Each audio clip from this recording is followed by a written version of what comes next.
গেল সরকার আমলে পদ্মা সেতুর 0 পয়েন্ট সহ নদীর জাজিরা প্রান্তের বিস্তীর্ণ এলাকা জুড়ে রাতের আধারে অবৈধভাবে ড্রেজিং করে বালু বিক্রির উৎসবে মেতে ওঠে স্থানীয় প্রভাবশালীরা। পরে বালু উত্তোলন বন্ধে স্থানীয়দের দাবি অভিযোগের ভিত্তিতে প্রশাসনের হস্তক্ষেপে বন্ধ হয় বালু উত্তোলন। ততদিনে নদীর গভীরতা বেড়ে বিস্তীর্ণ এলাকা পড়ে ভাঙনের ঝুঁকিতে। সেতুর 0 পয়েন্ট থেকে পূর্ব দিকের নাওডোবা পদ্মার ডান তীরের থেইবাট্রি এখন চরম ঝুঁকিপূর্ণ। এরই মধ্যে মঙ্গলমাঝি সত্তার মাতবরের লঞ্চঘাট এলাকায় নদী গর্ভে ধসে গেছে স্থায়ী বাঁধের ৬৫ মিটার। ফাটল রয়েছে কোথাও কোথাও, ভাঙন রয়েছে ভাটিতে, অস্থায়ী বাঁধ এলাকায়ও। এতে করে ভাঙনের ঝুঁকিতে পড়েছে মঙ্গলমাঝি সত্তার মাতবর ঘাট ও বাজার সহ বিস্তীর্ণ এলাকার ৫০০রও বেশি বসতবাড়ি, ভিটেমাটি, জায়গা জমিন। আগামী বর্ষা মৌসুমে ভয়াবহ ভাঙন আতঙ্কে দিশেহারা নদী তীরের এইসব মানুষ। দ্রুত ভাঙন রোধে স্থায়ী বাঁধ নির্মাণের দাবি এলাকাবাসীর।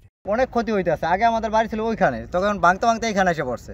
তো এখন বর্তমানে যে ডেজারে কাটার কারণে ভাঙতেছে, কিন্তু বর্তমানে টোটালি অফ আছে। এখন বর্তমানে কাটতেছে উজানে কাটার কারণে চরটা অটোমেটিক গেছে, বছর অনেক ক্ষয়ক্ষতির মুখে পড়ে গেছে। যদি ভাঙে যে আমরা কই থাকুম আমরা পরে জায়গায় খাজনাতে থাকি বাবা। মিথ্যা গেছেন আপনি মাসের কাছে আরো জিগান গা। আমাকে এই দশায় আমরা ৮টা ভাঙ্গা দিছি। ৮টা ভাঙ্গা দিতে দিতে হন আমাকে জানের আর কিছু নাই।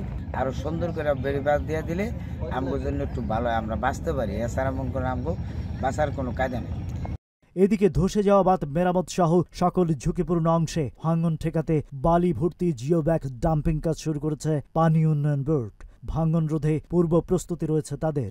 বর্তমানে শরীয়তপুর জেলার জাজিরা উপজেলার পূর্ব নাওডোবা ইউনিয়নের মাঝিরঘাট 0 পয়েন্ট এলাকায় আমরা বিবিএ কর্তৃক নির্মিত বাঁধটি ইতিপূর্বে নভেম্বর মাস ২৮ ভাঙন পরিলক্ষিত হয় এবং তৎপরিক্ষিতে আমরা উদ্বোধন কর্তৃপক্ষের নিকট কাজ করার জন্য পারমিশন চাই এবং কর্তৃপক্ষের যথাযথ পারমিশন সাপেক্ষে বর্তমানে এখানে জিও ব্যাগ ডাম্পিং কাজ চলমান আছে। বাঁধের ধসে যাওয়া অংশ ঝুঁকিমুক্ত করতে ২,৮৯,০০,০০০ টাকা ব্যয়ে ৩৩,০০০ বালি ভর্তি জিও ব্যাগ ডাম্পিং করবে পানি উন্নয়ন বোর্ড। গত ২৪ এপ্রিল শুরু হওয়া ডাম্পিং কাজ শেষ হবে আগামী ৩০ জুন।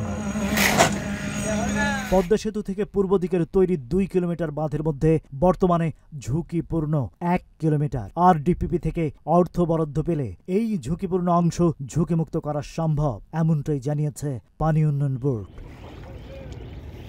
শরীয়তপুর প্রতিনিধি মফিজুর রহমান রিপনের তথ্যচিত্রে ডেস্ক রিপোর্ট।